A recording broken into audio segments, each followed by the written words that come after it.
Buenos días a todas, todos bienvenidos. No sé si está bien. Sí, está bien. ¿Sí? ¿Ya? Muy bien. Bienvenidas, bienvenides a la mesa 10, Corporalidades y Racismos en América del Norte. Agradecemos la asistencia de esta mesa, de las ponentes. Les aseguro que no tendrá ningún tipo de desperdicio. Está bastante interesante esta mesa y también agradecemos la presencia del público. Quiero agradecer además y felicitar a las y los organizadores que han tenido una organización tremenda. He escuchado excelentes comentarios al respecto, así es que siéntanse orgullosos de las horas de trabajo invertidas. Y bueno, a las ponentes les recuerdo que son 20 minutos, tienen cada una 20 minutos y al final de la sesión de las ponencias abriremos una ronda de preguntas y respuestas. Y bueno, al final, porque luego todo el mundo se va corriendo, les queremos invitar a las siguientes mesas, que serán, se las digo de una vez para que no, porque todo el mundo sale corriendo, sector agrícola en América del Norte, amenazas y oportunidades, migración y gobernanza en la relación binacional México-Estados Unidos, y entre el águila y el dragón, reflexiones diplomáticas y comerciales desde América Latina. Esas tendrán lugar a las 12:30. Bueno, ahora sí vamos a comenzar. Vamos a comenzar con la ponencia entre whiteness y blanquitud. La fotografía de Ivonne Venegas en México y Dana Lichtenberg en Estados Unidos. Será impartida por la doctora Susana Vargas Cervantes de Carleton University y voy a leer su resumen curricular. Susana es Assistant Professor at School of Journalism and Communication at Carleton University. Her research navigates between cultures and methodologies that reach Latin America and Anglo-North America. Her publications connect gender, sexuality, class, and skin tonalities in Latin America with Anglo-North American theories of performative gender and sex, weaving together transnational feminism, critical race theories, post-colonial theories, queer and trans theories in relation to media and visual culture. Bienvenida, Susana. Gracias. Muchísimas gracias a CISAN por organizar esta tan increíble conferencia, por aceptar mi ponencia, y estoy muy contenta de presentar esto aquí porque pues estoy en familia y además porque es algo que empecé trabajando en el CISAN, en un seminario que organizó la doctora Graciela, estaba Liliana, y es una conversación que hemos tenido ya por varios años. Sigue siendo un trabajo en proceso. Y justamente tenía mucho interés de presentarlo aquí porque no sé bien cómo traducir whiteness al español, si como blancura, blanquitud, blanquedad, y ahora vamos a ver. Primero quiero empezar por compartir lo que yo entiendo por whiteness, la metodología en la que me baso, cómo lo veo en la fotografía de Dana Lichtenberg y de Ivonne Venegas, y después las posibles traducciones que podría tener. Elsie.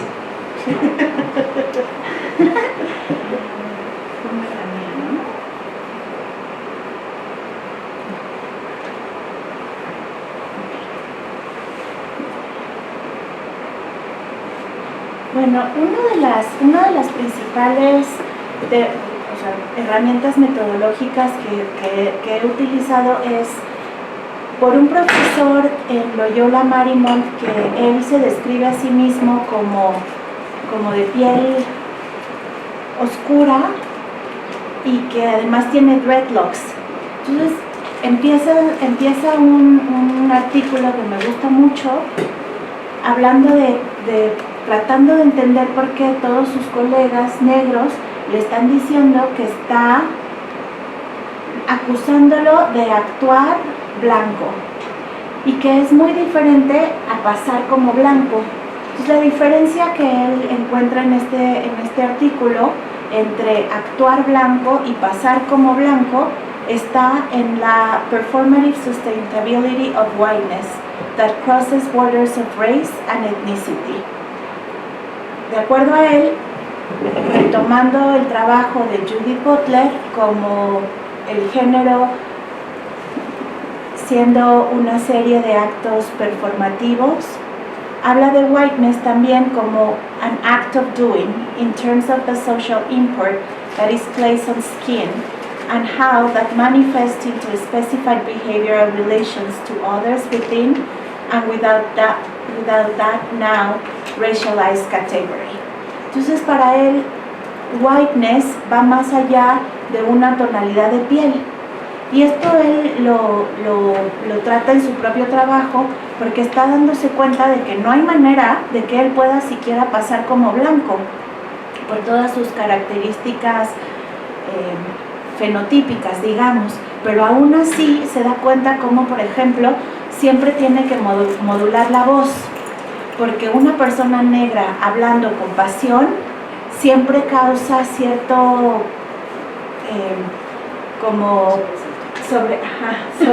sobresalto, porque históricamente una persona negra que habla con mucha pasión y sobresalta es asociada inmediatamente con rebelarse y rebelarse a la esclavitud. Entonces 500 años después sigue siendo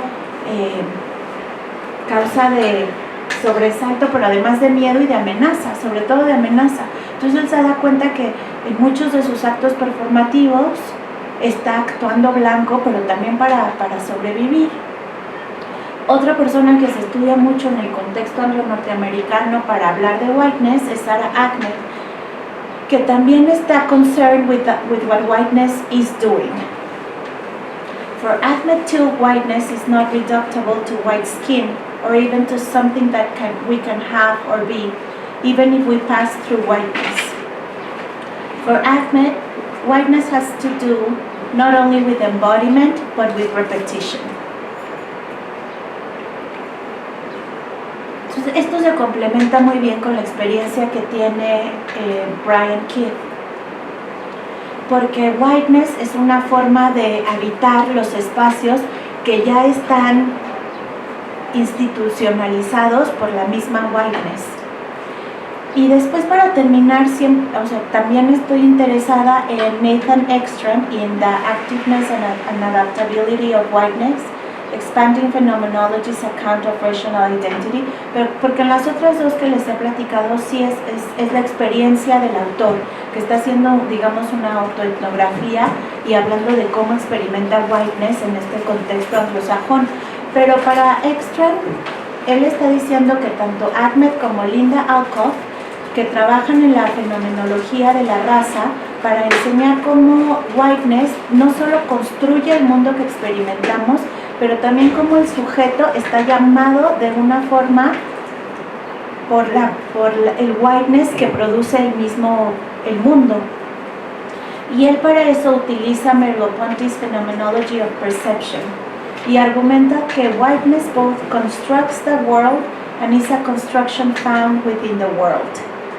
Entonces no es solo que uno está haciendo whiteness en una especie de, como el género, en una serie de actos performativos, pero lo que lo haces también porque el mundo te está llamando, porque hay una cierta whiteness en el mundo que te está llamando, pero que todo eso está trabajando no a partir de un fenotipo o un pigmento per se, sino a partir de la percepción. Merleau-Ponty wrote that both the perceived world and the perceiving subject originate from the act of perception. In this way, how the subject perceives whiteness is in direct correlation with, or maybe only possible because of, the ways in which the world has constructed whiteness for the subject. It is a dynamic situation that unfolds between the subject and the world through perception. Entonces aquí otro de mis intereses metodológicos siempre ha sido la pigmentocracia, que desde el doctorado yo identifiqué como este sistema entre clase y tonalidad de piel,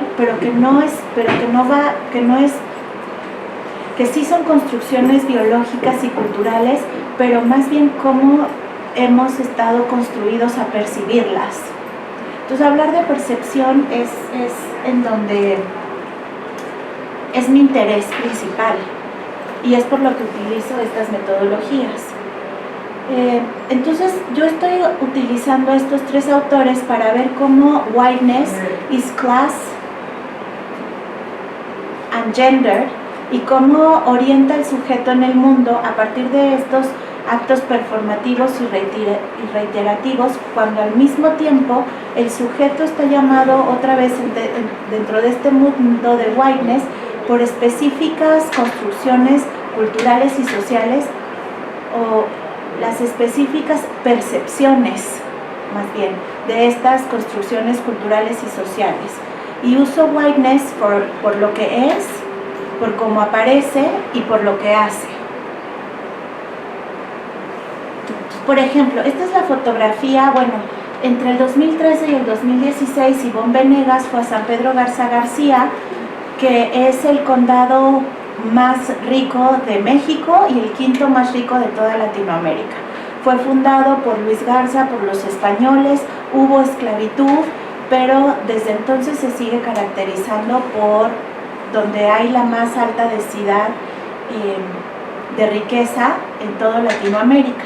Ivonne Venegas hizo retratos íntimos de los habitantes de San Pedro Garza en sus casas, en el salón de belleza, en sus recámaras, en las ceremonias, y les voy a enseñar alguna de las fotos. Esta foto me parece interesante porque es la primera que aparece en el libro y aparece así.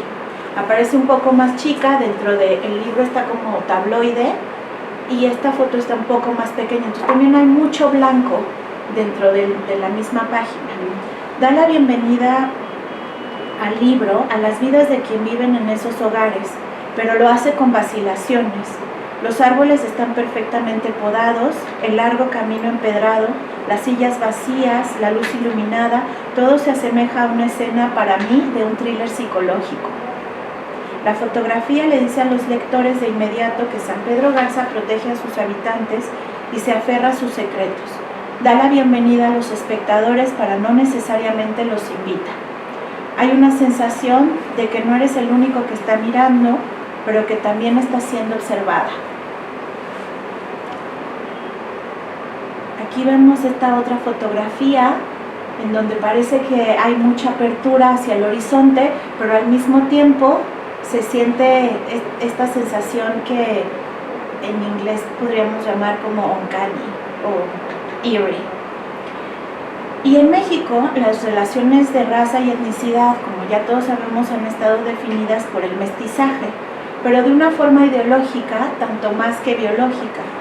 O sea, durante la colonia se estableció, como ya también todos sabemos, el sistema de castas que los académicos han notado funcionaba más a nivel ideológico. O sea, establecía que ser blanco se traducía como moralmente bueno y mejor, porque los colonizadores españoles transpusieron su propio esquema y su ideología de limpieza de sangre, según la cual la honorabilidad de un cristiano se definía por su ausencia de sangre judía o musulmana. Su ser blanco tenía que ver con religión, no con un pigmento. Según Etienne Balibar, los estatus de pureza de sangre, o sea, el repudio del mestizaje con moros y judíos y la definición de la raza, sirvieron para aislar una aristocracia interna y conferir al conjunto del pueblo español una nobleza ficticia. Que llama Balibar racismo de clase, se transformó en racismo nacionalista, que es la base de, cito, todo el discurso del racismo europeo y estadounidense. Entonces, blanco en la Nueva España se estableció con vínculos más fuertes con el nivel socioeconómico que con una pigmentación específica de la piel, o incluso con un fenotipo particular. En la práctica, durante el periodo colonial, lo que determinaba la identidad racial de un individuo era sobre todo la percepción social. Cuando la noción de blanco se importó a lo que ahora es México, blanco significaba ser católico, ser cristiano, ser bueno, estar moralmente de acuerdo con las ideologías de la época, o sea, no ser moro y no ser judío. y ejercer una profesión con estatus y tener pureza de sangre, que pureza de sangre era no ser musulmán y no ser judío, y no indio. Y la combinación de estos elementos aseguraba que uno fuera moralmente bueno. Todos estos atributos contribuyeron a la percepción social de un individuo, y si alguno de estos se alteró, entonces la percepción del individuo también lo hizo. Esto me parece muy interesante porque me estoy enfocando en la percepción y porque para finales del siglo XVIII no se podía diferenciar quién era un español y quién era un mestizo, pero solo a partir de la vestimenta, de estos actos performativos. Y, por ejemplo, si alguien estaba en un cuaderno para pagar un tributo diferente y le preguntaban, no, pues tú tienes que pagar como mestizo, no como español, como demostraba que era español, era a partir de testigos, y obviamente la vestimenta, la forma de hablar, la forma de estar. Había, por ejemplo, el principal pintor de castas, Miguel Cabrera, que se identificaba como español, aunque era mestizo, porque había nacido en Guanajuato y no de padres españoles. Pero como tenía todo este estatus de pintor, nadie le arrebataba o le confundía que fuera mestizo. También conocemos las gracias al sacar, porque había tanta abundancia en la Nueva España que si tú podías comprar tu certificado de whiteness si demostrabas que tenías pues toda esta abundancia económica. Por ejemplo,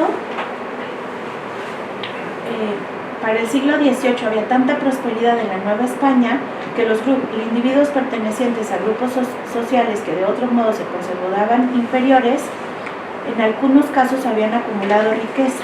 Entonces, literalmente cualquiera que pudiera permitírselo podía pagar para convertirse en blanco y recibir un certificado para demostrarlo. Entonces, esto muestra cierta fluidez en la comprensión de whiteness más allá del tono de piel y que tiene que ver con la percepción. De hecho, muchos individuos blancos permanecieron al margen de la sociedad, mientras que muchos mestizos lograron sobresalir, y descendientes de africanos también. Entonces, las fotografías de Venegas refuerzan esta comprensión de whiteness porque se basan en todos estos significativos, las albercas desde la era victoriana. Aquí esta fotografía me parece interesante porque estamos viendo que no es, que es por su demeanor, que nos damos cuenta que es una persona que está trabajando, y el niño que ya aprendió a posar y que la foto es para él, pero no es una tonalidad de piel, es a partir de la percepción y cómo hemos aprendido a percibirla. Al contrario de Dana Lichtenberg. Dana Lichtenberg está retratando a esta persona, todo es blanco, menos el piso que es rojo, pero cuando googleas a esta persona es muy famosa en Estados Unidos porque estaban en pena de muerte porque mató a su hijo de 6 años. Esta persona, que también para nosotros, con nuestras propias percepciones culturales, podríamos leer como blanca, pero ella es de acuerdo a Dana Lichtenberg, en una situación de despojo de casa, o sea, es homeless. Y aquí, por ejemplo, esta es la ex esposa de Donald Trump, Ivanka, que está en el yate, tiene las esmeraldas y que también está performando la blanquidad. Entonces, en este contexto de cómo entender whiteness a partir de la percepción, pues para mí, y ya me dirán ustedes qué piensan, no me checa que sea blanquitud a partir de Bolívar Echeverría, porque sí estoy hablando del hábitus, de las formas de ser, pero estoy hablando de estas formas de ser a partir de la percepción, no como una objetividad. La blanquedad, que habla Liv Sobik, que es para hablar del privilegio o de lo relativo al privilegio que tiene una persona que se considera blanca en contextos de mestizaje, que tampoco me checa, porque cómo sabemos cómo tiene estos privilegios, pues es a partir de la percepción. Entonces, al final no he sabido cómo traducir whiteness, que me enfoco en la percepción, cuando blanquedad, blancura o blancamiento y blanquitud sí tienen que ver con estas posiciones de relacionalidad pero yo quiero ser muy específica en la percepción. Ya lo voy a dejar ahí. Bueno, te quedaban 2 minutos. Me quedan 2 minutos. Sí. Entonces voy a leer la conclusión.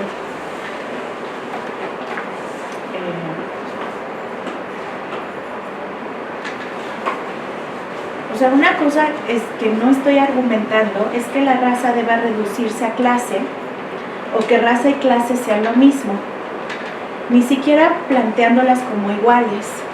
Más bien estoy argumentando que trabajan juntos a través de nuestras percepciones para definir las relaciones de poder.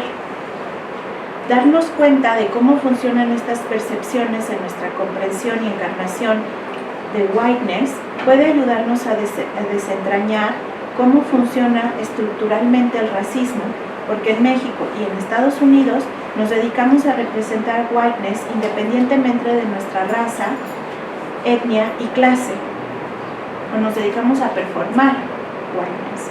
Estoy diciendo que whiteness está en todas partes y en ninguna parte, y que por eso analizar whiteness solo en relación con raza continúa convirtiéndola en una norma invisible. Pero analizar whiteness como algo que hace algo en el mundo y analizar lo que hace y cómo todas participamos en su desempeño podría ayudarnos a comprender cómo funciona el racismo, no solo a través de la raza, sino a través de la clase y sobre todo cómo la percibimos. Gracias.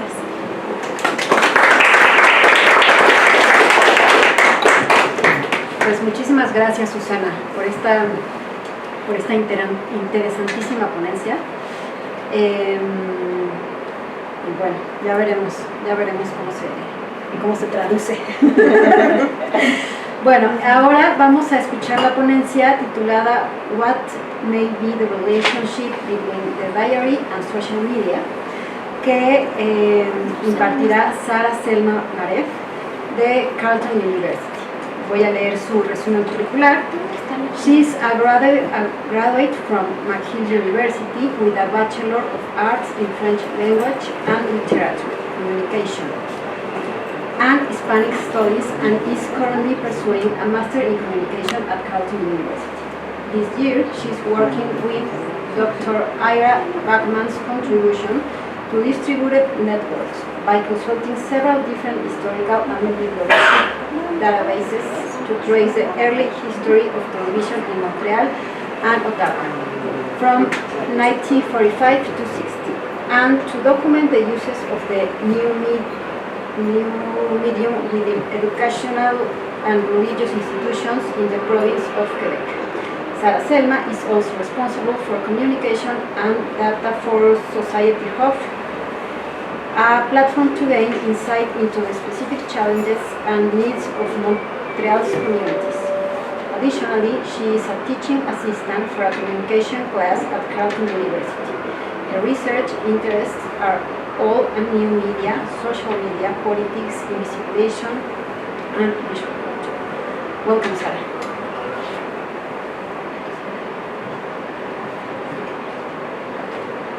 Okay. Hello everyone, my name is Sara Selma Narev, and I'm very pleased to be part of this conference today. The title of my presentation is Diaries, the Original Social Media, What Might Be the Relationship Between the Diary and Social Media. Next. Okay. So today I'll be giving a brief definition of what is a diary, Columbus's diary entries and why they are problematic, diary writing as resistance and resurgence, diary and social media, the downside of social media, and the conclusion. So before going too much further, it would be a great idea to address the question, what is a diary? So the word diary, according to the Britannica Dictionary, comes from the Latin word diarium, and itself derived from dies, meaning day. A diary is generally considered to be a book in which one keeps a regular record of the day-to-day activities and experiences, and by which the content is emotionally drawn. In doing so, a person is able to create meaning and perspective on their inner thoughts. So throughout history, we've seen the name of Christopher Columbus pop out, especially in North America. a figure who did keep a diary. However, he and his diary entries are highly problematic and racist. A brief background: Columbus is credited with discovering the Americas in 1492, and to whom the U.S. attributed a federal holiday to his name in 1792. The colonial and imperialist elements of Columbus's voyage, however, have made the holiday perennially controversial, and many places around the world have changed the name of the holiday. For example, in Berkeley, California, it changed to Indigenous Peoples' Day in 1992. And so, why do I say that he is highly problematic? Well, for many reasons, such as bringing diseases that ravaged the existing population, robbed them of millions of acres of land, and exploited indigenous peoples and African labor to enrich themselves and their European nations. So Columbus did keep diary entries in which he wrote about his impression of the New World. Just an example of his first ever entry was in October 1492, where he writes the following. I'm not going to get into too much detail, I'm not going to read it, but in this passage we can see that he writes in a racist and paternalistic view. At first sight, it could be seen as a description of what he is seeing, but he does, once you read it more in depth, you can see that he is describing what he is seeing in a very superficial way, and even goes on to compare Native Americans' hairs to horsetails. So, with this example, diary writing in this aspect can be used in a harmful way. However, diary writing can also be used as a way to resist and as resurgence. And so the act of resistance is doing something, and doing can take various forms. It can be something someone says or writes, but there is agency, and it can be a form of opposition. So anything that's linked to countering, opposing, challenging, these are all terms part of that lexical field attached to the resistance. Resurging refers to practices to counter colonial policies by redefining identities and ways of seeing the world. So this is where the diary plays a role. So the first example I have is Dear Canada, these are my words, the residential school diary of Violet Pishins. And so this book is written by Ruby Slipperjack, who was born in 1952, and who is an Ojibwe writer and painter and a member of the Abemetang First Nation. Ruby completed her formal education with a bachelor's in history, bachelor's in education, and master's from Lakehead University, and a PhD in educational studies from the University of Western Ontario. She's also a full professor in the Indigenous Learning Department at Lakehead University. And so this book was published in 2016, drawing from her own experience, so the author. This book is written in the form of a diary whose protagonist is Violet Pishins, and where she writes about her experience as a 12-year-old girl in a boarding school in 1966. To summarize, the little girl records all her horrible experiences at the residential school, such as her name being changed and replaced with a number, the fear that haunts her that one day she will forget her identity and traditional customs, and the assimilation that is imposed on her, such as only being able to speak in English. And this is an excerpt of the first line, or the first entry in the book. They took everything away when I arrived here. I had stones from home and some feathers that Grandma gave me. They took my diary too. I had a lot of stuff written in there that I thought would give me some comfort over the year. But now, it's gone. I was given this notebook and pencils for school, so I am going to start another diary. I'm going to hide it with me all the time. I put the things that were on the bed into the locker. All the clothes have the number 75 written in black marker on the tabs. I am now number 75. And so another example that I came across during my research is this book called Diary as Literature by Angela R. Hooks, which focuses on Black women diary writers because, as she writes, their diaries have been lost through sabotage and rarely published. She explores the diary as a quasi-literary genre in which marginalized voices are able to express themselves and explore their identity. In this book, Dr. Hooks focuses specifically on personal writings from the 19th century to contemporary era. If I could, I would cite all of her quotes from this book, but I will keep it short. One of the quotes that stood out when she described the diary in the book is, diaries of trips and letters of diaspora. Their diary entries are like a camera lens, snapping different scenes from a unique perspective, creating maps that document their lives as more than an imagined journey or a fact book. And particularly, one of the chapters I will share with you today is chapter 6. Chapter 6, so Black Women's Journal, reflect mine, yours, and ours through the travel writing of Juanita Harrison. And so, it is important to define why diary writing plays an important role in resistance and resurgence. This type of medium allows BIPOC the freedom to define everything in their own terms and to recenter their identity. As Patricia Bell Scott says, our journals are not merely dated ramblings of juicy secrets and feelings for future generation, they are instruction manuals. And so Dr. Hooks compares the diary to a testament in which the Black woman reveals her biography, soul, spirit, and personality. Among the Black women who wrote diaries who are still relevant today, there are Nancy Elizabeth Prophet, Charlotte Gordon Grimke, Lauren Hamilton Murray, among others.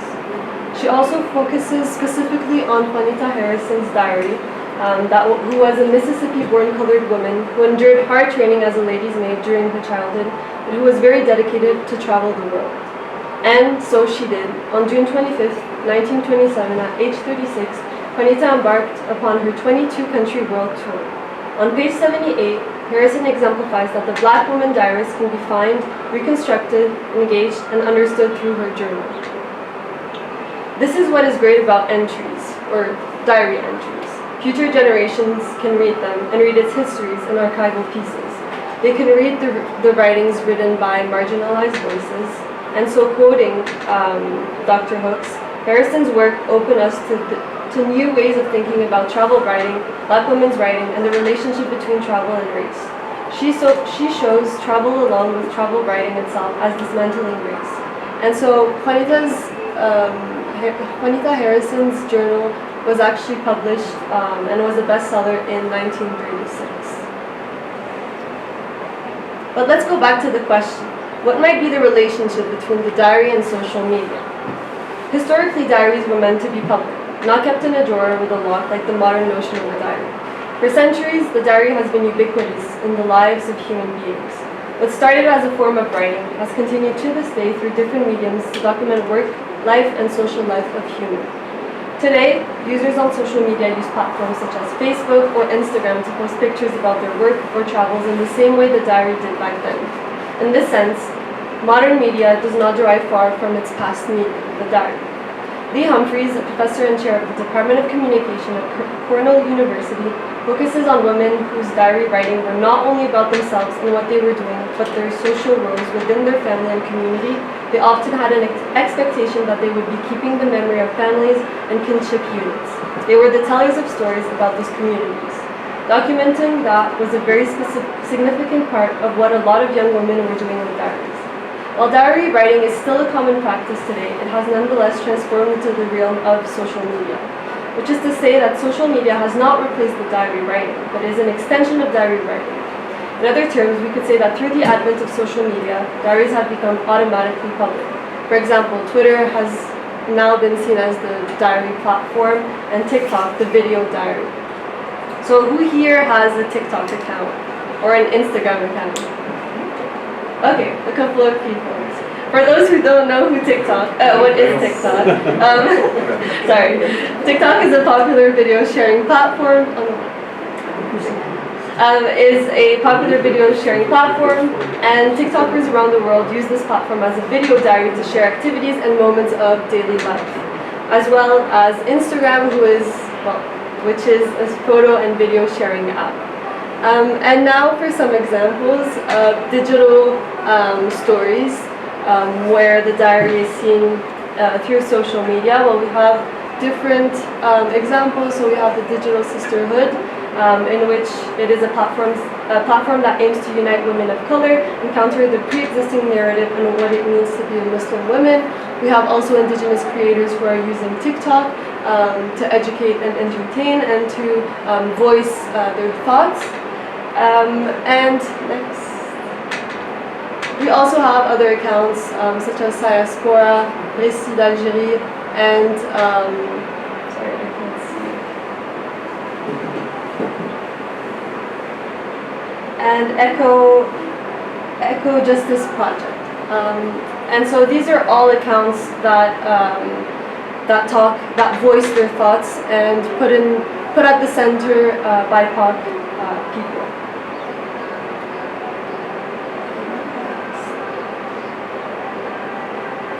However, social media also comes with its downsides. It is clear that the use of social media platforms have become ubiquitous to humans, and most of us use them on a daily basis. However, unlike the written pen and paper method, social media platforms reveal concerns of racial bias and that could lead to discriminatory practices. Even though social media platforms have emerged as ways to give voices to its users, censorship and invisibilization on Instagram makes it harder for BIPOCs to express their thoughts. This is due in part to algorithms. The censored and deleted posts are removed under the guise that they violate Instagram guidelines. As such, the invisibility prevailing on different communication platforms such as Instagram and TikTok is a continuity of the invisibility that has taken shape in the past on different communication artifacts, such as the diaries.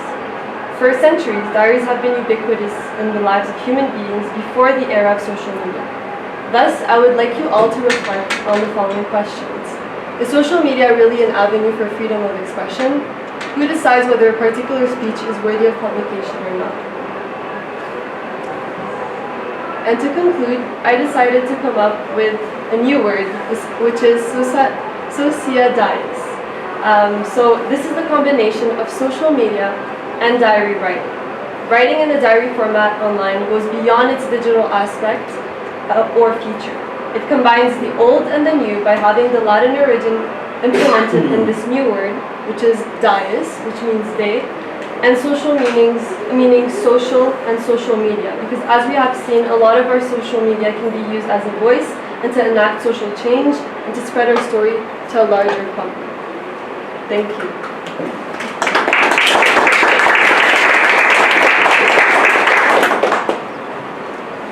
Thank you very much. That's really interesting. Bueno, vamos a continuar con la tercera ponencia. Esta se titula Los movimientos Black Lives Matter y Dreamer Undocumented, analizados desde el desarrollo político estadounidense. Esta ponencia la va a impartir Carolina Aguilar Román del Colegio de la Frontera Norte. Es doctora en Ciencias Sociales por el Colegio de la Frontera Norte, tiene una maestría en Estudios Políticos y es licenciada en Ciencias Políticas, ambas por la UNAM. Ha escrito artículos y capítulos de libros acerca de migración indocumentada, feminismo, racismo y agencia política migrante. Asimismo, ha hecho estancias de investigación en la Universidad Estatal de California en Northridge y en la Universidad de Coruña, España. Navega entre la academia y el activismo. Además, es aliada en la lucha del movimiento migrante en Estados Unidos y de la comunidad retornada en México. Se interesa en el cruce del racismo, género, clase y edad en las personas migrantes indocumentadas. Actualmente es investigadora postdoctoral en la Universidad de Texas, Austin, donde realiza una investigación acerca de la relación de la inmigración de menores y adolescentes migrantes en Estados Unidos. Bienvenida, Carolina. Estaba lo metió Miriam en una carpeta que decía martes. Sí. Aquí está.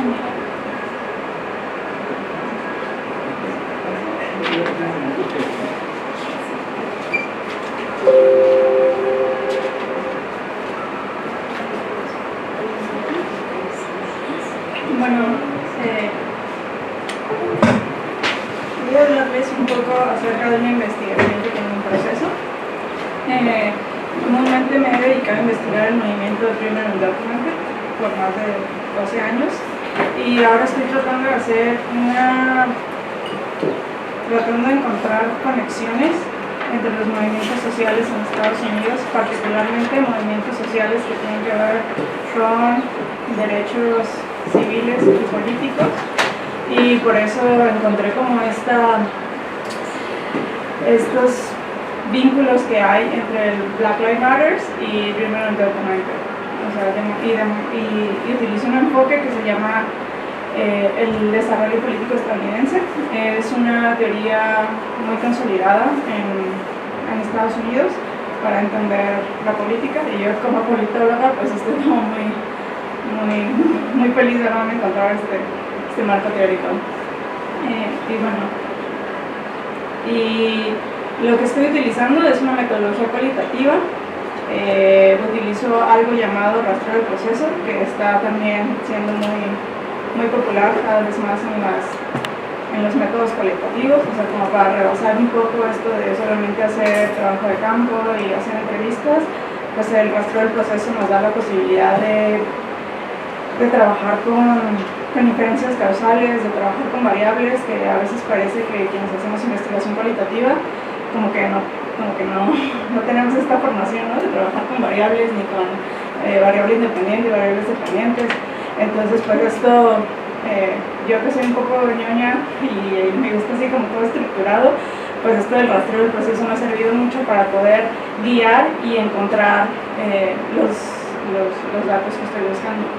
Y algo que se utiliza en el rastreo del proceso son los mecanismos causales. En este sentido, el mecanismo causal que yo encontré para analizar el Black Lives Matter y el Remain Undocumented son los derechos civiles y la migración indocumentada. Y las variables que utilizo pues son la raza, la clase, la edad y también la ciudadanía, que para quienes pertenecen a Black Lives Matter pues es que son ciudadanos, pero a veces se les reconoce como ciudadanías de segunda, y para quienes son migrantes indocumentados pues es que carecen de ciudadanía completamente. Y bueno, así de manera súper breve, ¿no? O sea, ¿de qué hablamos cuando hablamos de desarrollo político estadounidense? En inglés es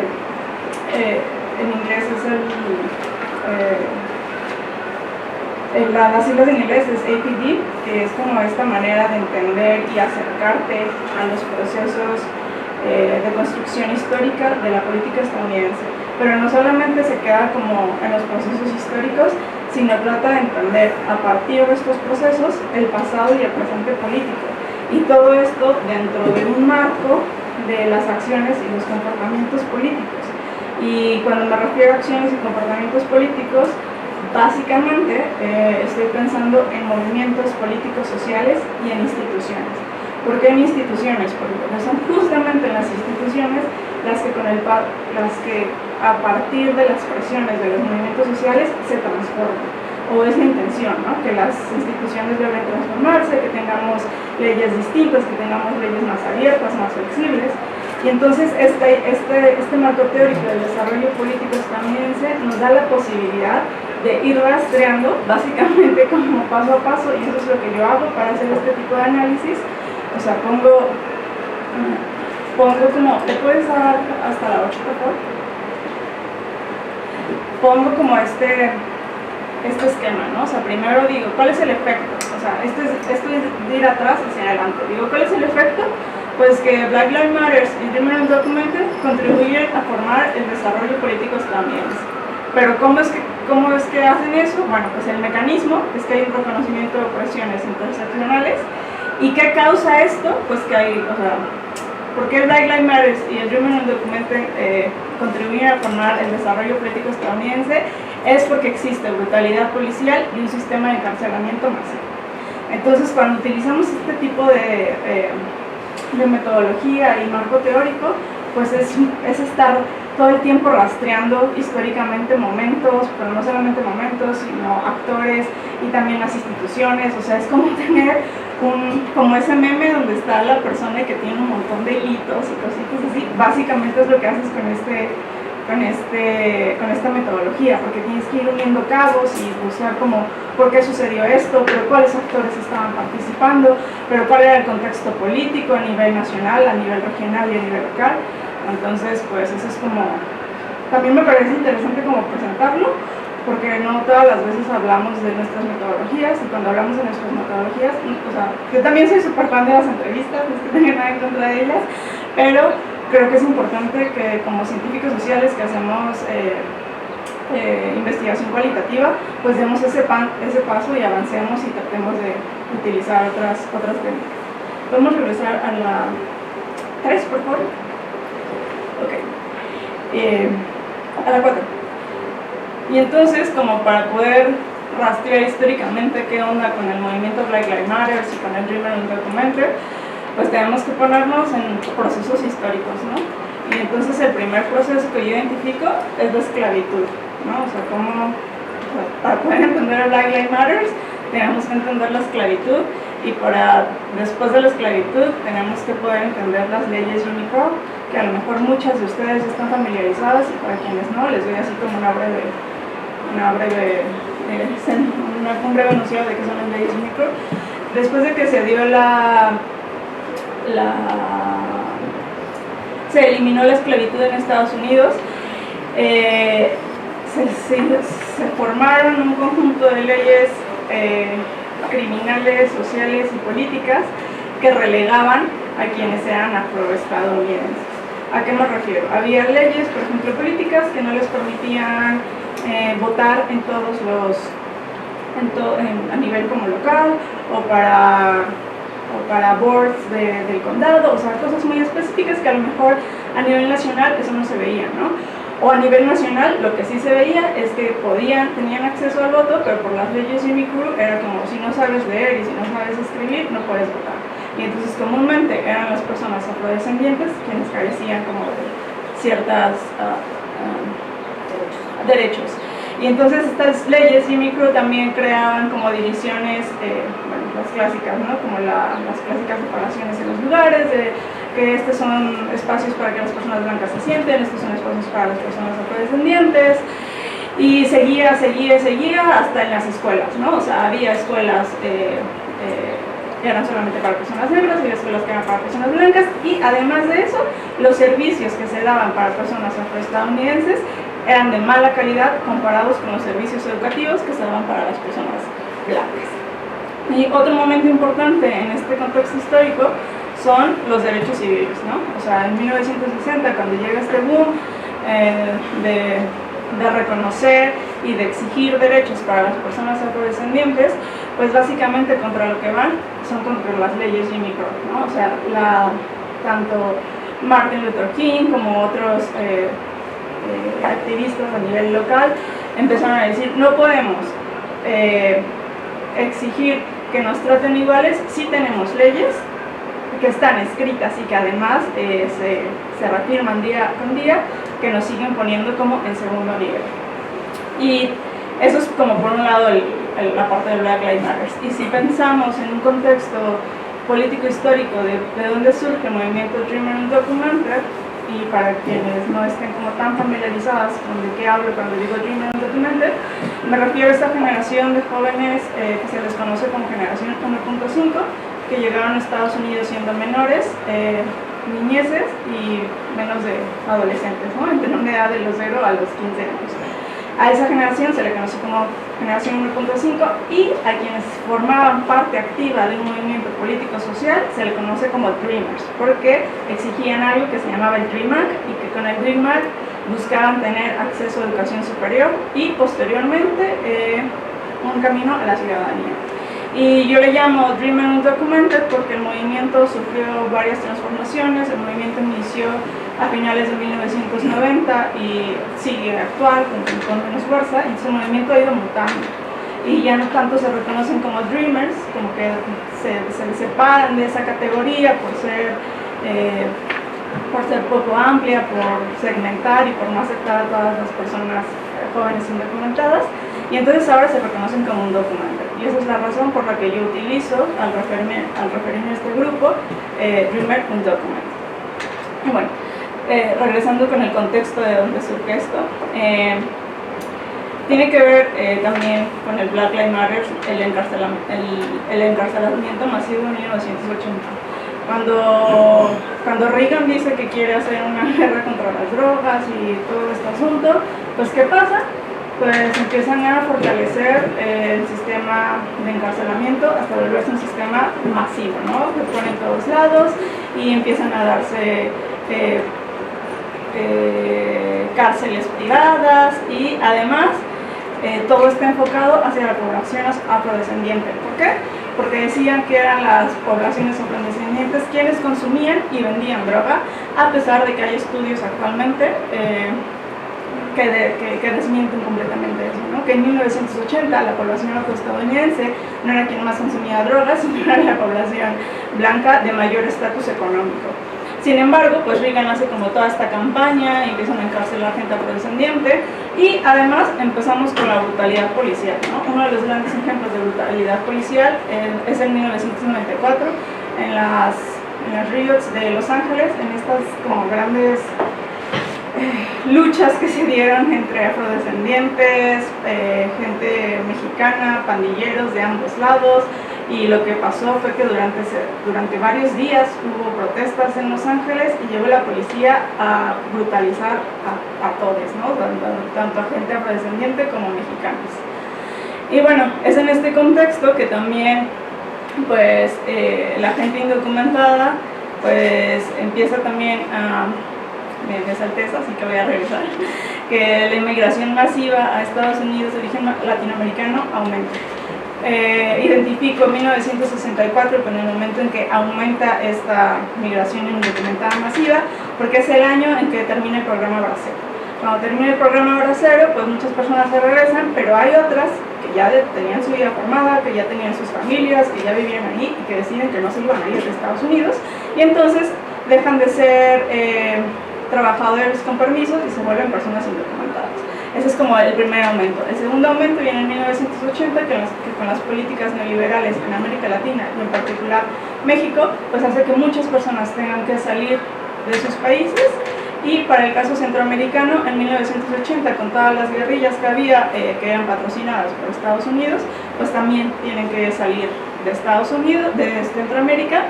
Y el siguiente alto punto de inmigración masiva de origen latinoamericano a Estados Unidos se da en el 2000, ¿no? Entonces tenemos como estos 3 años donde hay grandes flujos masivos de inmigrantes indocumentados y que a pesar de que en 1900 que con Reagan se dio también la amnistía, no todas las personas pudieron beneficiarse. De hecho solo se beneficiaron, o sea, un 10% de la población indocumentada que había, ¿no? Es en ese contexto que el movimiento Dream Undocumented pues nos dice que pues quieren una reforma migratoria para todas las personas y que quieren un Dream Act que les permita estudiar la universidad, porque en varios estados de Estados Unidos se les prohibía el acceso a las universidades, en otros no, pero era, pues como sabemos, el nivel estatal y federal en Estados Unidos operaba muy distinto, entonces había estados en que sí podían ir y estados en que no podían ir a la universidad. Entonces el movimiento a nivel nacional empieza a decir queremos acceso a la educación superior. Y pues con todo esto, o sea, encuentro que la suma del proceso histórico, que es esta historia sí bien breve que les hice, más la idea de los derechos civiles y el aumento de la migración indocumentada, pues hicieron que el movimiento Black Lives Matter y el Dream Undocumented contribuyeran al entendimiento de una transformación en el pensamiento político estadounidense, en una transformación de los movimientos políticos y sociales y en una transformación en las instituciones, ¿no? Que es todo lo que hemos estado viendo últimamente.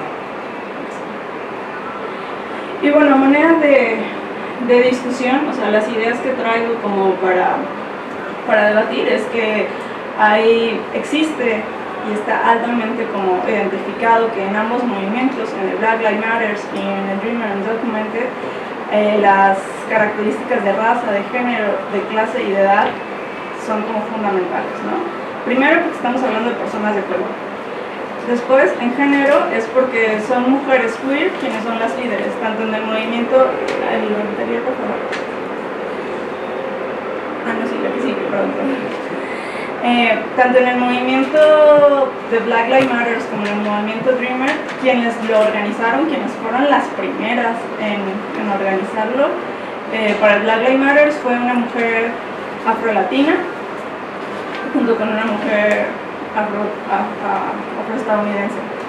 Y en el movimiento de Dreamer Undocumented fue una mujer de origen mexicana y una mujer apátrida con ascendencia vietnamí. Y estas 4 mujeres eran queer, se reconocían como mujeres queer. Entonces también es súper importante para estos movimientos ir dando apertura para reconocer que otro tipo de identidades sexogenéricas también están marcando la transformación política estadounidense y que poco a poco están también transformando las instituciones y los movimientos sociales. Otro factor que me gustaría resaltar es la clase. La mayoría de las personas de ambos movimientos viven bajo el índice de pobreza. Pues respecto a la edad, pues todos son jóvenes y pues por temas de ser jóvenes también se encuentran en un punto de vulnerabilidad. Y pues como ya les decía al inicio, ¿no? La ciudadanía para los afrodescendientes pues es que son como ciudadanos de segunda, y para quienes son indocumentados pues carecen de ciudadanía totalmente. Y podemos regresar a la de los cuadritos de ese. Y ya solo como para tener una visión general, ¿no? De las demandas que tiene cada uno de los movimientos, es que el Black Lives Matter, pues sus demandas es alto la brutalidad policial, que las vidas negras importan, y el cierre del sistema de encarcelamiento masivo. Y por otra parte, el Women Undocumented, sus demandas es que quieren un DREAM Act, ciudadanía para todos, alto a las deportaciones y cierre de centros de detención. Entonces, en estas últimas dos demandas es donde vemos un cruce. O sea, ambas están diciendo, no queremos más un sistema masivo de encarcelamiento. ¿Por qué? Porque está enfocado en criminalizar a las cuerpos de color, en específicamente criminalizar a los cuerpos de hombres negros. Y pues ya solo quiero finalizar diciendo que pues existe una relación entre el Black Lives Matter y el movimiento Women Undocumented en dos sentidos, ¿no? Uno es que las mujeres de ambos movimientos pues son las que se han involucrado de manera mayoritaria, participan activamente, son voceras y son líderes, y que tienen como esta otra identidad, que es que se reconocen como mujeres queer. El segundo punto es que el sistema penitenciario como dispositivo de control en comunidades negras y migrantes indocumentadas ha sido una constante en ambos movimientos y ha sido una constante de querer erradicarlas. Tanto el movimiento Black Lives Matter como el Women Undocumented en sus plataformas que pueden encontrar en internet hablan de ser movimientos abolicionistas de las cárceles, y que pues esa es como su tendencia. Y pues por último, la manera en la que su repertorio de acciones colectivas pues son desobediencias civiles, que es básicamente sentarse en las calles y no dejar pasar, sentarse en los edificios públicos y no moverse, y todo esto es como recuperaron la historia del movimiento de derechos civiles en 1960, cuando se hacían actos de desobediencia civil. Entonces podemos ver claramente cómo hay una línea que une, ¿no?, los movimientos de derechos civiles de los 60 a los movimientos que tenemos actualmente. Y pues eso es todo.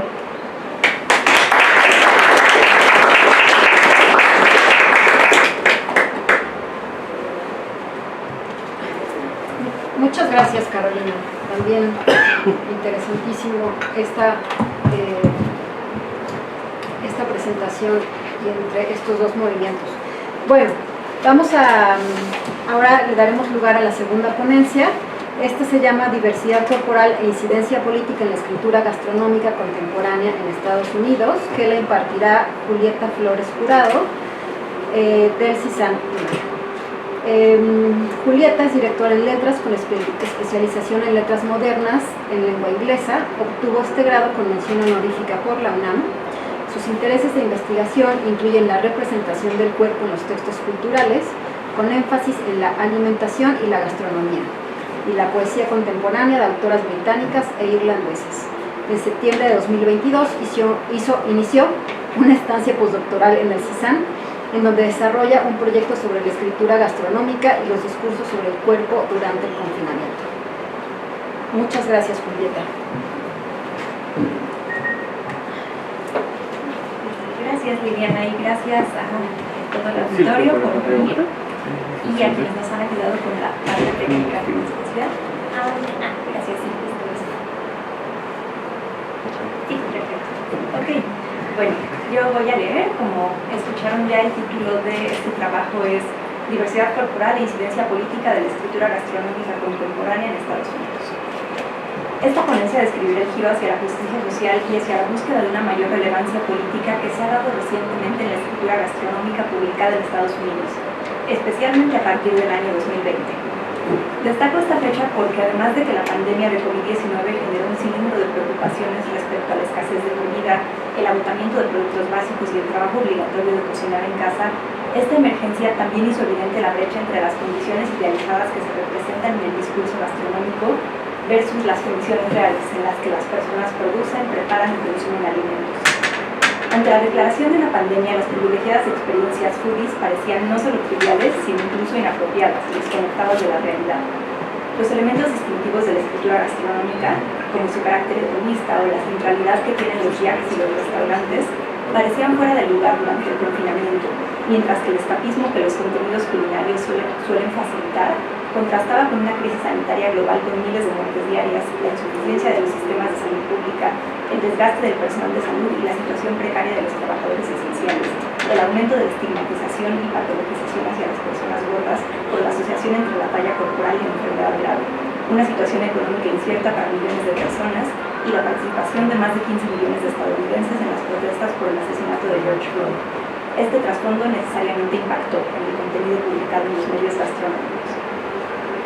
La pregunta por la relevancia de este tipo de textos en medio de una crisis puede enmarcarse en un proceso de autoescrutinio en los medios estadounidenses, iniciado años atrás, en el que se denunciaron las prácticas abusivas y discriminatorias de diferentes industrias y notablemente su falta de respaldo o su adherencia superficial a los movimientos de justicia racial. Inicialmente, quienes intentaban integrar aspectos políticos a los medios gastronómicos se encontraron con resistencia. Incluso a figuras tan influyentes como Anthony Bourdain se les demandó apegarse a la comida y no traer realidades amargas a la mesa. Pero en los últimos años la diversificación de voces y perspectivas en el campo gastronómico ha llevado a un cuestionamiento más extendido de las bases excluyentes del género textual de la escritura gastronómica. En síntesis, este trabajo argumentará que más que cumplir con una función prescriptiva, la escritura gastronómica podría convertirse en una plataforma idónea para pensar en cómo la comida y sus representaciones están inmersas en relaciones de poder. Este movimiento parte del supuesto de que las ideologías están entretejidas en la vida cotidiana y los discursos gastronómicos, al declararse apolíticos, pueden ser cómplices de patrones de sexismo, racismo y capacitismo. Por esta razón se vuelve necesario revisar el alcance de este género textual y plantear nuevas direcciones para que este discurso contribuya en forma sustantiva a democratizar el placer de la comida, en lugar de evitar las conversaciones sobre desigualdad e injusticia. Ya que los restaurantes fueron una de las industrias más afectadas por la pandemia, con un estimado de 12 millones de trabajadoras y trabajadores en situación de desempleo o en riesgo sanitario y con una tasa elevada de mortalidad en caso de contagiarse, gran parte de la reorientación hacia la justicia social que vemos en los medios gastronómicos estadounidenses atraviesa estos establecimientos. Por ello, este trabajo se concentrará en textos que proponen considerar los restaurantes y la crítica de estos como sitios de relevancia política. Ahora llegamos al estofado, faltan unos párrafos más. La escritura gastronómica tiene una historia paralela a la del surgimiento de los restaurantes modernos. En estos últimos, la excelencia culinaria que en siglos anteriores estaba solo al alcance de la clase aristocrática podía ahora presentarse en un espacio público, abierto a cualquier comensal que pudiera costear el comer en el establecimiento. Simultáneamente, la escritura gastronómica y en particular la crítica de restaurantes se consolidó como el medio de legitimación idóneo para difundir nociones prescriptivas sobre el buen gusto y la sofisticación. A pesar de que estas instituciones tienen como trasfondo los ideales de la modernidad y la democracia, resulta claro que en ellas se privilegiaba a una voz específica como figura de autoridad y conocimiento culinarios. Tanto el gastrónomo como el crítico de restaurantes han sido roles culturales que contemplan ser encarnados por personas blancas, en su mayoría hombres, de estatus económico privilegiado y poseedores de un gran capital cultural. Y en consecuencia las preferencias alimentarias de este grupo se han impuesto como el estándar de calidad y distinción en los medios gastronómicos. Catherine Levesco y Peter McArato extienden los conceptos teóricos de Pierre Bourdieu para acuñar el término capital culinario, el cual busca dar cuenta de cómo, cito, ciertos alimentos y ciertas prácticas relacionadas con ellos connotan y por extensión otorgan estatus y poder a las personas que los conocen y disfrutan. De acuerdo con esta noción, en los restaurantes se intercambia no solo capital económico, sino que en estos sitios también se reproducen expectativas acerca de los sujetos que habitualmente concentran la posesión de capital culinario. El contexto mediático en Estados Unidos en el que me gustaría situarme es en apariencia más incluyente de una variedad de tradiciones culinarias. La cultura gastronómica de las primeras décadas del siglo XXI estuvo asociada a la figura del foodie, una persona apasionada de la buena comida que buscaba experiencias gustativas excepcionales tanto en restaurantes galardonados como en mercados y puestos callejeros. No obstante, una mirada crítica hacia esa figura revela que las prácticas alimentarias discursivas de las y los foodies no representan un verdadero cuestionamiento a las estructuras de poder que reconocen desigualdades. Su consumo puede ser ecléctico, pueden celebrar las tradiciones culinarias no europeas e incluso demostrar una preocupación por la salud o la conservación ambiental, pero esta preocupación es compatible con la aproximación no liberal a los problemas sistémicos desde las decisiones individuales. Dado que las personas no blancas encuentran el problema de ser relegados al conocimiento únicamente de las tradiciones culinarias de su, entre comillas, lugar de origen, con frecuencia es una persona blanca quien puede construir una imagen pública caracterizada por este consumo diverso, una práctica que ha sido acusada de apropiación cultural. Un ejemplo de esto es el platillo conocido como The Stew, una receta de Alison Roman, originalmente publicada en la sección de cocina del New York Times en 2018 con el título Spicy Chickpea Stew with Coconut and Turmeric. Aquí está esa publicación y Roman está a la izquierda. El platillo consiste en un guisado vegetariano de garbanzos con cebolla, ajo, jengibre y cúrcuma, cocidos en leche de coco y servido con yogur, hojas de menta y pan frito. Aunque la receta fue un éxito y llegó a hacerse viral como había ocurrido previamente con otras recetas de Roman, era claro que el guiso de garbanzos estaba basado en un burro, pero su asociación con la marca y la imagen pública de Alison Roman reforzaba la centralidad de la autoría individual y separaba la receta de los antecedentes en las cocinas del sur de Asia al convertirse en The Stew, #The Stew, un estofado genérico. Navneet Alam explica por qué esto resulta problemático. ¿La cita otra vez? Si una persona del sur de Asia o de Oriente Próximo presentara esa combinación de ingredientes, podría habérsele llamado simplemente The Stew, sin ningún otro calificativo, o la blanquitud la habría obligado a darle un nombre particular. A pesar de que no fue Roman quien le dio a The Stew esa etiqueta, el tener un objeto que recurre a una variedad de influencias pero adquiere un nombre genérico, desarrollado y definitivo, revela en forma precisa el funcionamiento de la blanquitud, situándose a sí misma como la norma de la que todo lo demás se desvía. Aquí yo batallé un poco también con las traducciones de whiteness, me quedé con blanquitud, parecía que funcionaba mejor, pero de cualquier manera creo que hay que tener en mente estas otras propuestas de traducción y otras excepciones en cuenta. Fue ante este escenario que algunas escritoras y escritores plantearon la necesidad de integrar una perspectiva interseccional a los medios gastronómicos estadounidenses y en muchos casos de crear espacios alternativos en los que la posicionalidad de un comensal blanco no fuera predominante. Ejemplos de esta búsqueda de espacios son la revista Wellstone, fundada por el sommelier y escritor afroestadounidense Stephen Satterfield, con el propósito de difundir reportajes globales sobre historia y cultura alimentaria. O también el podcast Racist Sandwich, presentado por Soleil Hall y Zahir Jan Mohammed, y dedicado a comentar las intersecciones entre comida, género, raza y clase. Este esfuerzo por hallar en la comida y la cocina una plataforma productiva para hablar de problemas actuales como el racismo, el capacitismo, la gordofobia, el cambio climático y la justicia laboral había comenzado años atrás, a la par de una crítica a la cultura de abuso normalizada incluso en los restaurantes más aclamados. Pero como dije al inicio, el mayor cuestionamiento a la pertinencia de la escritura gastronómica vino en marzo de 2020, cuando la pandemia de COVID-19 obligó a los restaurantes a cerrar sus puertas. Para rastrear este impacto, he trabajado principalmente con las antologías de Best American Food Writing de los años 2020 y 2021, y de manera complementaria con artículos individuales y podcasts creados de 2019 a la fecha. Estos materiales muestran cómo los medios gastronómicos han tenido que replantearse su función y revisar los supuestos excluyentes en los que se han construido. Notablemente, la poca diversidad corporal en las imágenes de quienes encarnan el placer alimentario y la autoridad culinaria. Me interesa resaltar textos que abordan el restaurante como un espacio cuyo confort y hospitalidad solamente son accesibles para un conjunto reducido de sujetos más allá del costo de la comida.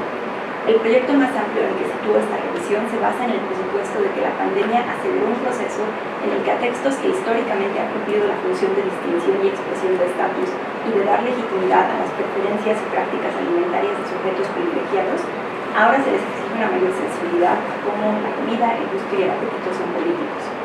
En el tiempo restante de esta ponencia ofreceré un panorama breve de las intervenciones recientes que tratan de ampliar el rango de voces y de corporalidades que pueden participar en este discurso, en particular en la crítica de restaurantes, transformándolo en un espacio de problematización.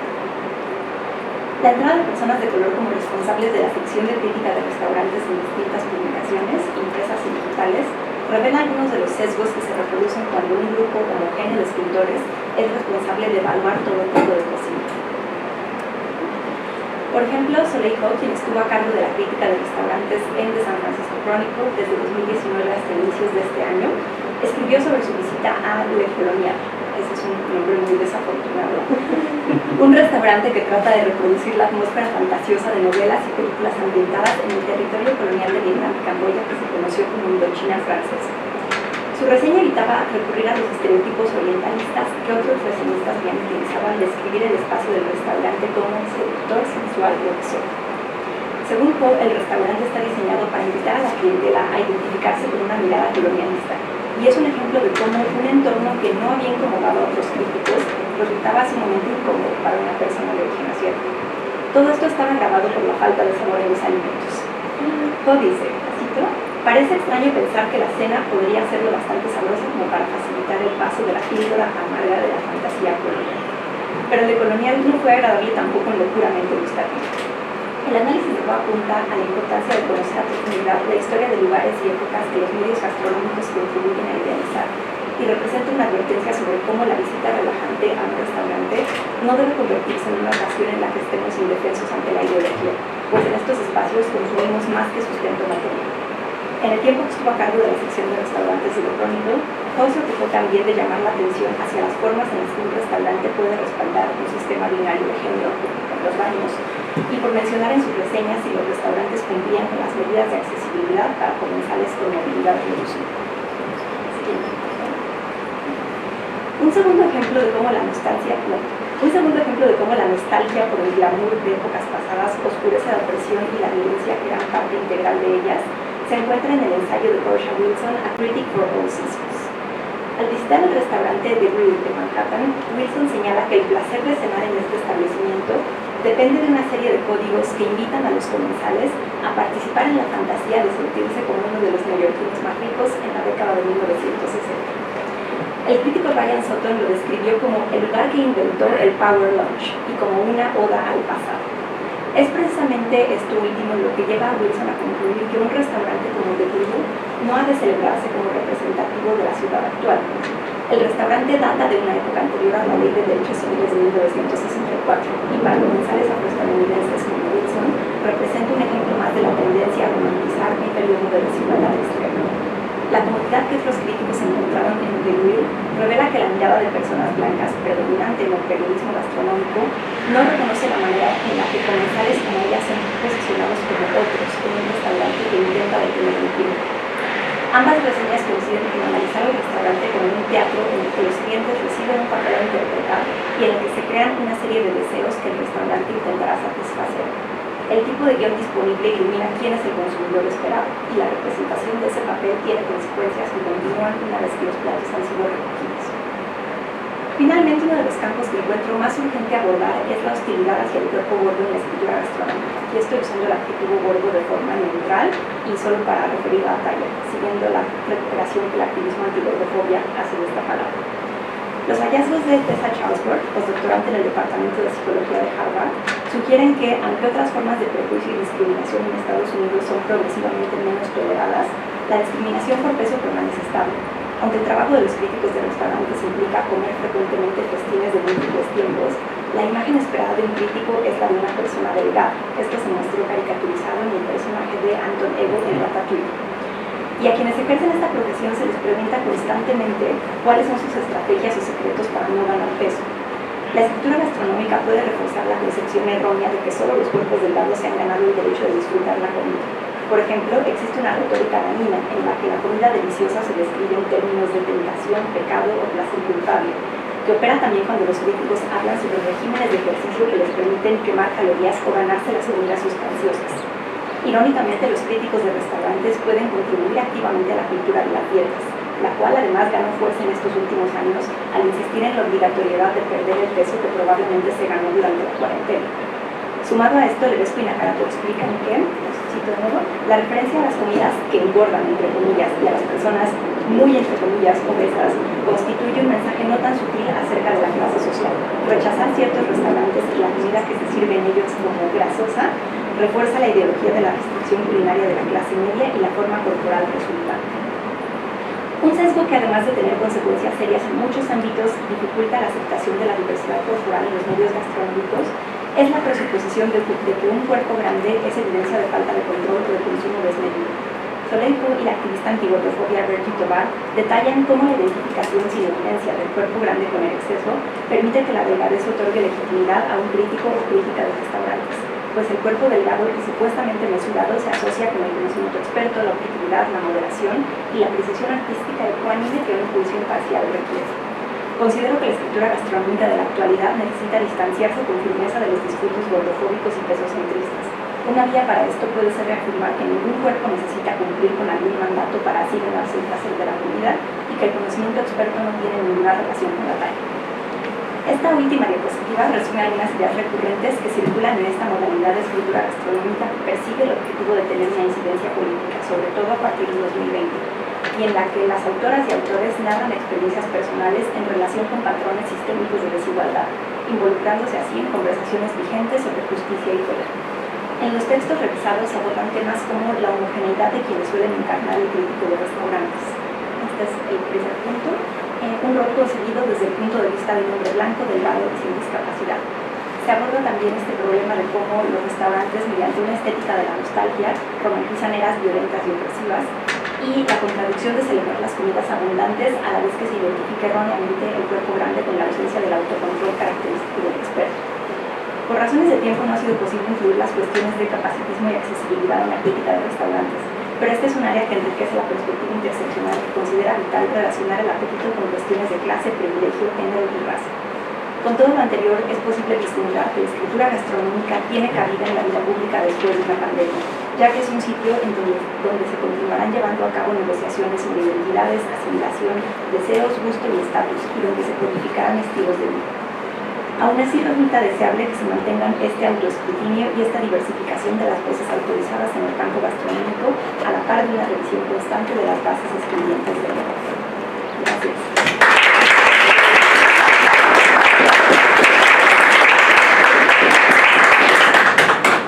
Pues muy bien, muchísimas gracias, Julieta. Le decía en bajito a Susana que siempre que escuchaba el trabajo interesantísimo de Julieta me terminaba con hambre. Y bueno, pues la verdad es que ha sido muy interesante estas 4 ponencias.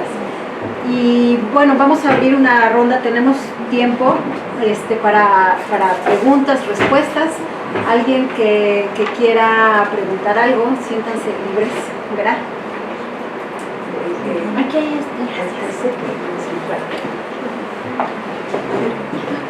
no sé si está prendido. Yo creo que sí, ¿no? Creo que sí. Bueno, I just wanted to make a comment to Sara. Todas me parecieron interesantes y cómo se fueron ligando unas con otras, precisamente por el asunto de la ausencia o presencia de la blanquitud. But I just wanted to make a comment to Sara because I believe in the 90s, in Latin American literature, it was very important to start. Latin American theorists started studying what we call in Spanish las escrituras del yo, the writings of the me. I don't know if me is that, pero no the self, porque es no tiene esta cosa psicoanalítica que en español tiene el self, but maybe of the self. And I remember this important book, maybe I should get a copy for you. It's called La Sartén por el Mango by Josefina Luber. In Spanish, having it's a saying, the person who holds the pan by the handle is the person with power. So, La Sartén por el Mango is a metaphor which means that in the writings of the me or the self, women were having for the first time the power on the pan, on the kitchen, and I believe it studies how since the 16th century women in Latin America, Mexico, and the rest of Latin America were writing diaries. I'll look for the PDF, but maybe you should I know it's not your interest to go all over the Americas, but it was something very, before everybody started talking about autofiction, all these, what they were called the minor genres, like letters and diaries were studied as the first wave of very important writings by women. Thank you. That is very interesting. What was the title of the book? La sartén por el mango. Okay, gracias. ¿Alguien más por ahí que se anime con alguna pregunta, comentario? Sí, allá atrás. Gracias. Yo tengo una pregunta para Carolina, ¿verdad? ¿Cuáles son las leyes que están siendo o fueron transformadas por los movimientos de Dreamers and Black Lives Matter? O sea, ¿cómo se han visto esas transformaciones? ¿Sí? Gracias. Las primeras se han visto a nivel local, varias, después del asesinato de Floyd, varias policías locales, es que no sé, siempre es problema también cómo traducir accountability, pero muchas organizaciones locales de Black Lives Matter empezaban a exigir accountability a las policías locales. Entonces, lo que se les pidió es que, por ejemplo, que lo de las cámaras, que todo el tiempo estén prendidas y que no solamente las apaguen cuando ellos decidan. Y a nivel como del Criminal Undocumented, se han logrado cerrar centros de detención, particularmente en el estado de California, gracias a la presión que ha hecho el movimiento. Se pasó una ley para que se cierren centros de detención privados. O sea, no significa que se van a cerrar todos los centros de detención de ICE, solamente se van a cerrar los centros de detención privados, operados por estas dos grandes corporaciones de cárceles. Y es un proceso que todavía no ha terminado, o sea, ya se aceptó, ya se aprobó la ley, pero todavía está viendo cómo se implementa. Entonces sí hay estrategias, son más locales y estatales, pero ahí va. Y creo que a nivel nacional, tal vez no es un impacto en la ley, pero a nivel nacional la discusión en términos de raza se está teniendo más abiertamente, ¿no? Como que antes en Estados Unidos era como, pues sí, se sabe que hay racismo y se sabe que las comunidades de personas de color tienen peor acceso a todos los servicios, ¿no? Desde casas, educación, agua, o sea, también lo que se vio con el caso del agua no recuerdo este estado. O sea, que tenían agua que no servía, no podían usarla, y entonces hubo también una presión muy grande, y entonces está como otra vez buscando esta accountability para el gobierno, pero casi todos son cosas locales. Entonces creo que también es muy importante como volver a ver qué pasa en términos no tanto nacionales, pero sí en cuestiones estatales y locales. Gracias, Carolina. Discúlpame por hablar en inglés. Julieta, I know your English is perfect. I'm interested in the media sort of, and maybe you spoke about this, I didn't follow all of it, but the relationship between blogs, newspaper, heritage, traditional legacy media, and podcasts, because it seems to me often the podcasts critique the newspaper articles, and then sometimes the blogs critique the is there a kind of stability in the relationship of authority between these media, or the extent to which they feel authorized to critique the medium below them, if you like?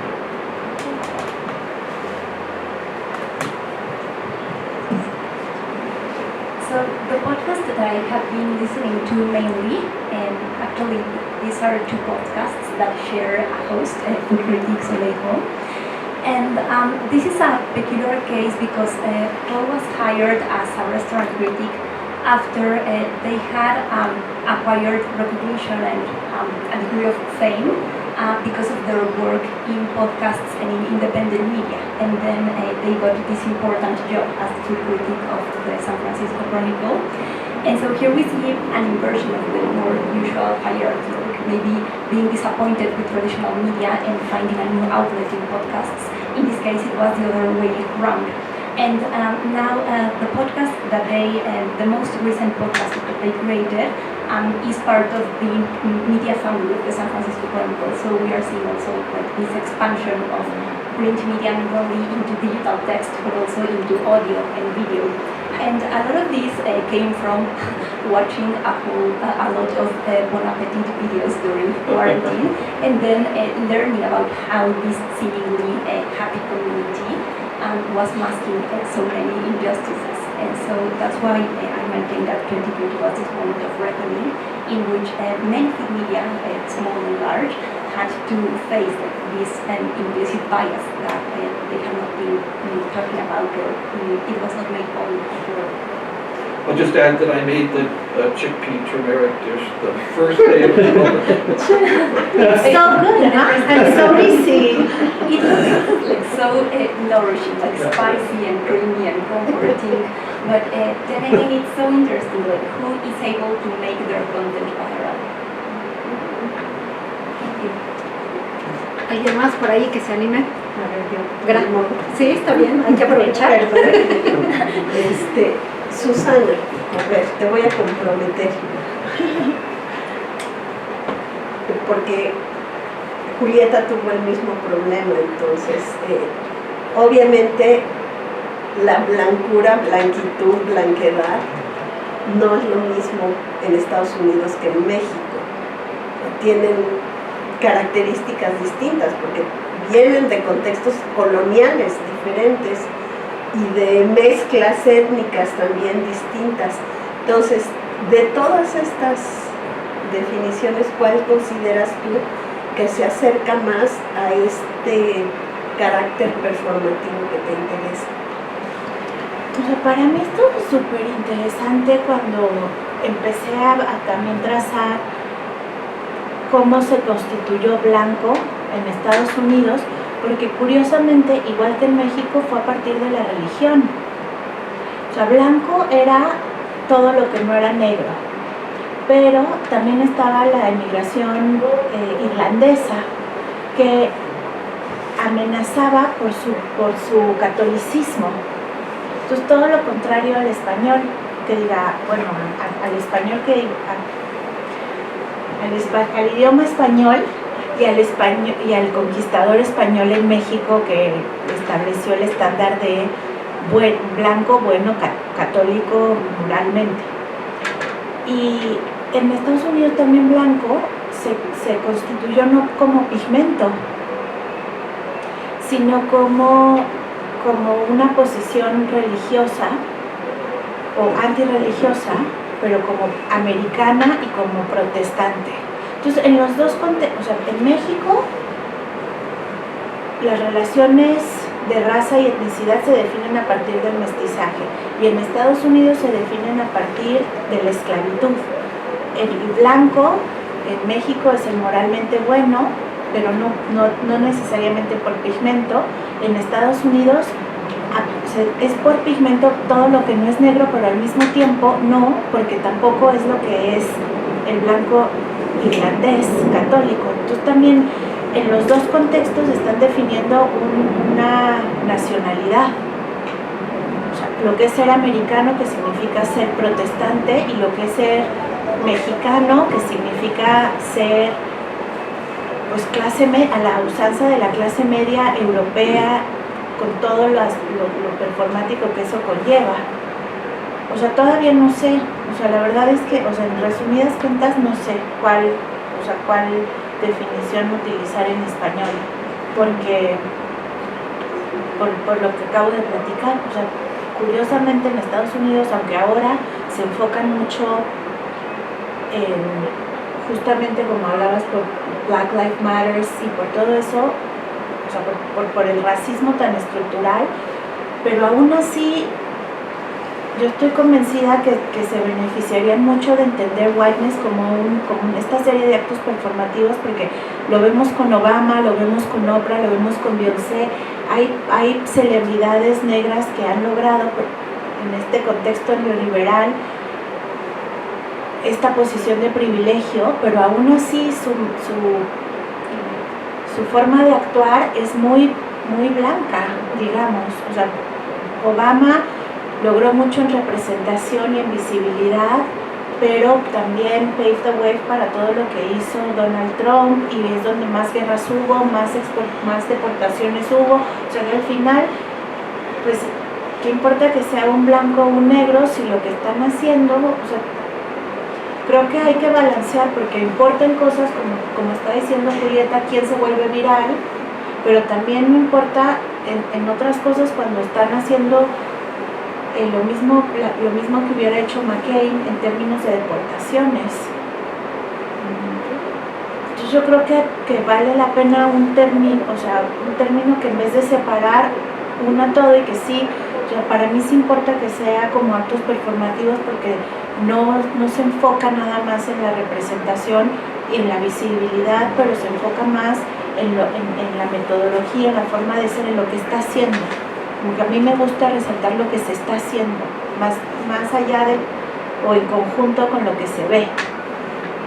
No contesto tu pregunta, pero te explico porque no puedo todavía contestar tu pregunta. ¿Alguien más por ahí? Hi, I understand the meaning of the white acting, the white, the different origin, like religious or different countries, different meanings. But the same as in Canada, it's is it whitewash is merging the two between acting and to be. How it belongs to what, or in the middle, or merging the two? Whitewash or white? Whitewash. It means you are acting and you want to be as because it's really a fine line between acting and to be as a white. Yeah. Acting. Yeah. I don't know if I make it understandable. The terminology can be used in all of the definition that you have had, blanquito, whatever is all the 4 words, 4 meanings that you have in the list. Yeah. Well, acting is acting is being, or the performative acts are not only outside. Yeah. It's like I like how he used this gender performativity, or takes on from Judith Butler's work on gender performativity, because gender for Judith Butler is in between the psyche and the corporeality. So it not because it is a performance, it means that it's just an act that is outside. It's really like inward, also in the psyche. Like you act that way because you're behaving that way because you have internalized certain things. Okay. Like the example of the voice. Yeah. You have internalized that. Yeah. Okay. That if you act or that's what Alexandra said, if you talk with a lot of passion, you've internalized that will scare people out, because it will be associated with a rebellious slave, that it was the worst thing that it could be. Thank you. I don't know if that answers. Me gustaría añadir un poco a esto, ¿no? O sea, cómo la cultura estadounidense está como el whitewashing y el whitecasting, y que también tiene que ver con esta intersección que estoy encontrando entre Black Lives Matter y Movement, porque las comunidades latinas son altamente racistas. O sea, es súper, como parecería extraño, ¿no? O sea, que las comunidades mexicanas, las comunidades de toda América Latina tengan como estos prejuicios raciales, ¿no? De decir, y sobre todo pasó mucho con las protestas de George Floyd. O sea, yo recuerdo haber estado viendo las noticias de Telemundo y de Univision mientras pasaban las protestas de George Floyd, y los comentaristas y la gente que entrevistaban era como, ay, pues es que las personas negras algo hacen, es que las personas negras se ponen en esas situaciones. Entonces hay como una falta como de cruzar y de entender que ser personas de color pasa por muchas cosas, ¿no? O sea, que pasa uno por el whitewashing de las mismas personas latinas, ¿no? Que se tragan todo el discurso de decir, sí, es que es culpa de la gente afrodescendiente. Y luego está la cuestión de las personas latinas que pasan por white passing, ¿no? Que también es como en el asunto en temas migratorios, hay un montón de personas latinas que sobre todo en espacios estudiantiles, es como de, pues es que yo no soy latina, ¿no? Porque tiene piel más clara, tiene ojos claros, y entonces como cómo se vuelve a complejizar esta categoría, ¿no? O sea, que tiene que incluir un poco de cómo lo entienden desde afuera, pero cómo lo entienden las mismas personas que se hacen white passing, y cómo habría que rastrear porque también las comunidades latinas son tan racistas ante personas negras. Bueno, Osvaldo, por favor. yo solo quiero comentar algunas ideas que me están rondando la cabeza ahorita respecto a esta última idea justamente, y creo que también tiene que ver, ¿cómo se llama la fobia, la pobreza? ¿Aporofobia? Aporofobia, sí. Aporofobia. Creo que también tiene que ver, creo que también puede tener un poco que ver con eso. ¿A qué me refiero? Hace unas semanas estaba viendo un documental, no era un documental, era uno de estos programas que se llaman Madrileños por el Mundo, y entonces entrevistan a un madrileño que viene a México, y entonces muestran en este programa así como que, bueno, esta persona tiene muchos años viviendo aquí, y con todo el respeto que pueda merecer que, por ejemplo, un extranjero que llega a un país y adopta costumbres de ese nuevo país, de esa cultura que lo está acogiendo, con todo el respeto que puede merecer eso, me llamaba la atención que lo presentaban así como, y es que ya se volvió mexicano, ¿no? ¿Por qué? Porque este español ahora practicaba charrería. Y entonces, de pronto yo dije, bueno, claro, pero es que practica, o sea, es una práctica pues, de los hacendados, de los criollos, ¿no? Entonces, confundiendo un poco, o sea, es que es lo mexicano, sí, pero no son las prácticas, hablando de clase, por ejemplo, de las clases bajas, sino de las clases ricas, ¿no? Con todo el respeto que pueda merecer eso. Bueno, y por otro lado, también pensé en esta idea, no sé si vieron, bueno, es un meme, con respecto al caso, no sé si se enteraron que en el Mundial reciente de fútbol andaba un mexicano con una bocina caminando por las calles de Qatar con este audio de se compran colchones, lavadoras, refrigeradores, no sé qué, y entonces era un meme en donde la primera mitad, la primera caricatura era la camionetita de quienes traen ese audio en la Ciudad de México y no sé si en otros lugares, y alguien comentaba algo así como, bueno, que también es otra palabra que tiene su súper discusión, naco, ¿no? Decían, uy, qué naco, ¿no? Esa gente que anda con ese audio, y era en México, y la otra mitad era de esta persona con esa bocina, con ese mismo audio en las calles de Qatar, y una persona blanca diciendo, ese es mi México, querido. ¿Me explico? Bueno, gracias. ¿Alguien quiere comentar algo? Bueno, pues muy interesante. No sé si quede todavía alguna última pregunta. La verdad, me parece muy valioso todo lo que escuchamos aquí.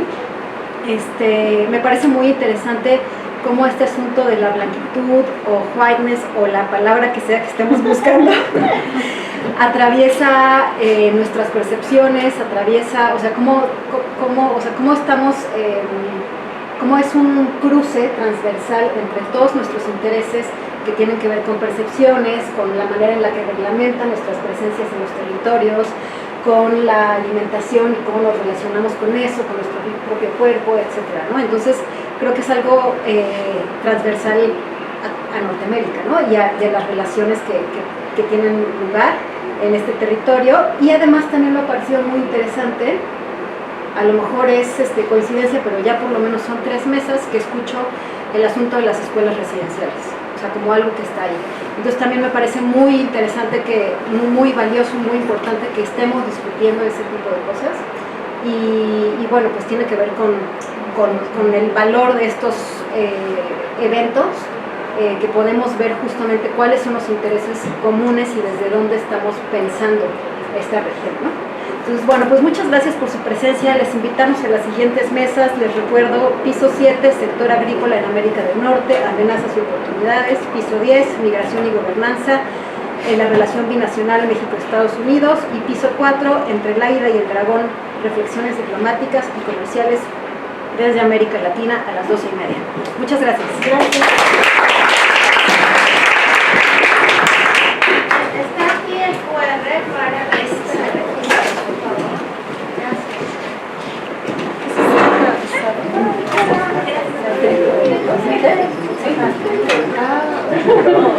Sí.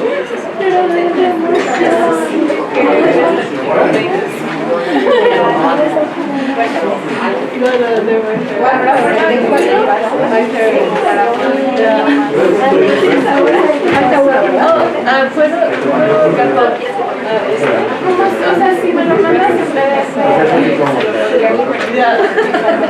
Falta una.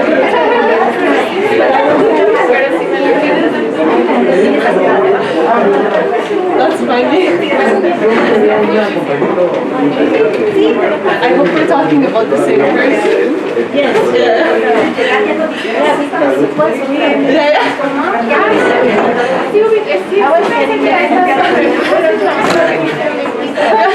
Yeah.